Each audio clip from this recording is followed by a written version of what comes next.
Now, Leighton, what was your living arrangement at that time? At the time, I was still in Wales, North Wales, and I was planning a move to Manchester. And yeah, this weekend happened, and then on the Monday or the Tuesday, I think I moved over to Manchester. You did.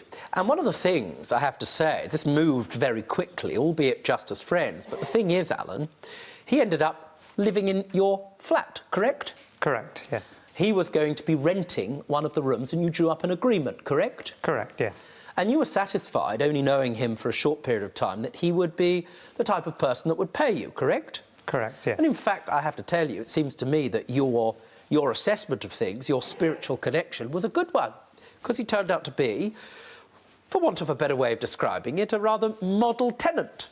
True? True. First amount of rent, how much were you going to charge him? It was £350 all in. All in. A good deal, correct? It is. Especially when you're living with somebody kind like him. Yes. Now, fast forward. The thing was, at first, there were a couple of instances where he didn't pay you rent. Am I right? At the very beginning, because he was waiting for, what's the word? Money? No, the criminal records check. CRB check. That's the one, yeah. But he got it, and as soon as the money started coming in, he paid you. Absolutely. And you had no difficulty with him as a tenant whatsoever. I ask you that because that gives me all of the background I need to understand why it was that you were prepared to do what you did next. Now, you were having various discussions about Leighton's financial situation. And what was it that you discovered? He had some credit card debts. How much? And roughly £1,000. There was an offer that was made to you from Alan. What was that offer, sir? He offered to make me to loan me £1,000 to cover my credit cards. You did make that clear, didn't you? Yes. That's correct, yes. Now, when he took the £1,000, you understood that he's paying you £350 for rent, all in. I have to tell you, that's a fairly good deal. It is. What did you get him to put in writing in respect of that, or what did you put in writing for the £1,000, sir? We didn't.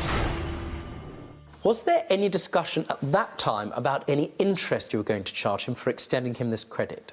Yeah, it was going to be 1% per month. So, for example, if he's got £1,000 in the first month, Understand. it would be £10, and then if he's paid off 100 and then we're left with 900, it'd be £9 the next month, and it would. In other go like words, that. there was a bit of a looming threat. 1% interest, it's not very much, but if he didn't pay it back for, let's say, 10 months, it would result in an extra £100, correct? Correct, yes. Understood. Why do you believe in law that you would, even if you would put it in writing, permitted to charge him interest? It's an agreement between. I don't actually know what the law is, I'll be honest. Very difficult. It's never very easy to charge somebody interest unless you're an expert. You have to explain the implications apart from anything else. There's no way that you can apply to get any interest on a loan, especially when it's just verbal, because how am I confident that you sat down and he understood the implications of it all, etc.? Would you like to withdraw your application for interest? Absolutely. I mean, Excellent. Very happy, sensible. very happy to do Very that. sensible, sir. Demonstrates what sort of person you are. To be fair to Leighton, and it is important that we are, there have been some repayments, correct? Yeah, that's right. In late May, you paid how much? £120? Yes. And then in August, there was a further 100, is that correct? Correct. So you paid £220 back. Why have there been no payments after August?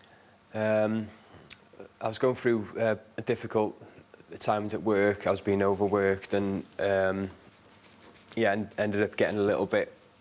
Were you able to continue working? No, I wasn't. No. I have to ask you a difficult question now, one that matters to Alan. Okay. How realistic is it, and be honest with me, that you're going to pay this back in the next 12 months? In total? Yeah, I'll be able to do it. Yeah. Interesting. Would you be prepared to leave court and draft a document with each other and sign it to that effect, that you will pay him back within 12 months? Yes. Thank you. Excellent news. Alan, Leighton. Alan, you've come to court today seeking a remedy. The first remedy you've sought is for me to give you a court order for the remaining £780. I cannot do that today. I can't do that today because you don't have an enforceable contract, not by any stretch of the imagination. There is no what's called intention to create legal relations here because there was no contract in writing and there's no final date for when the £780, initially £1,000, was due back. Consequently, I can't enforce that application. However, the second remedy you sought was for me to suggest that you and Leighton leave court today and draw up a document. Leighton has consented to do that. He has consented to sign a very straightforward agreement whereby he promises to pay you back that £780 within 12 months. If after 12 months the court is still sitting and you haven't paid it back, I shall hear the case again. I won't be so mindful on that occasion. Okay. But I feel confident that you're going to sort this out before then. I will. Agreed? Agreed. I dismiss your claim and urge you to go outside court and do that. Will you agree to draft that together? Yes, I do. I dismiss your case and wish you both the best of luck. Sign that agreement and don't let me see you again.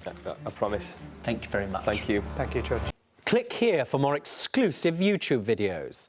And don't be a moron. Subscribe and keep up to date with all the best courtroom action. Jazz hands, Michelle.